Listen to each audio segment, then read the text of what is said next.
Bonjour, nous sommes au Cap en Afrique du Sud pour un nouvel essai et donc voici 5 choses à savoir pour briller en société à propos de ce nouveau T-Max. Premier point, le style. Évidemment, on reconnaît que c'est un T-Max puisque les grands traits stylistiques sont les mêmes depuis 2001 et notamment cette arche centrale en forme de boomerang.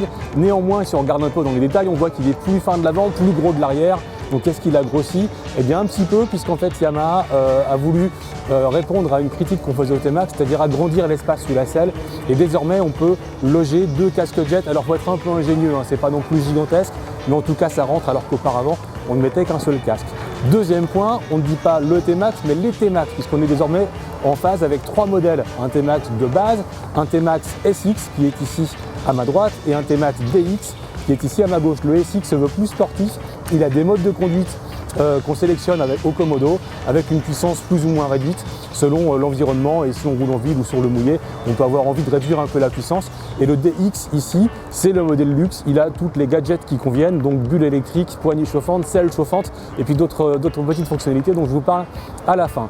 Troisième point, le moteur. On est toujours sur un 530 cm3. Yamaha ne veut pas rentrer dans une course à la puissance qui aurait pour effet d'alourdir le scooter, de le rendre plus lourd, plus encombrant et de rompre un petit peu l'équilibre.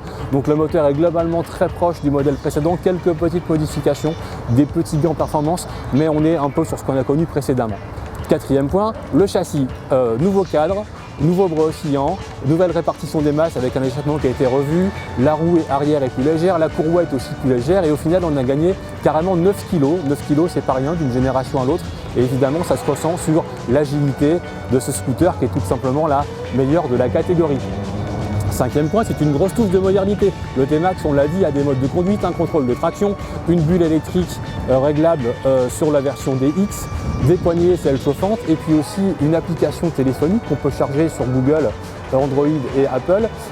C'est My T-Max Connect. Donc là, on est carrément au courant s'il y a une tentative d'extraction, si l'engin est en train de bouger et qu'on n'est pas prévu qu'il se déplace. On a aussi sa route qui est planifiée. On peut mettre des alertes limites pour la vitesse maximale qu'on ne souhaite pas dépasser.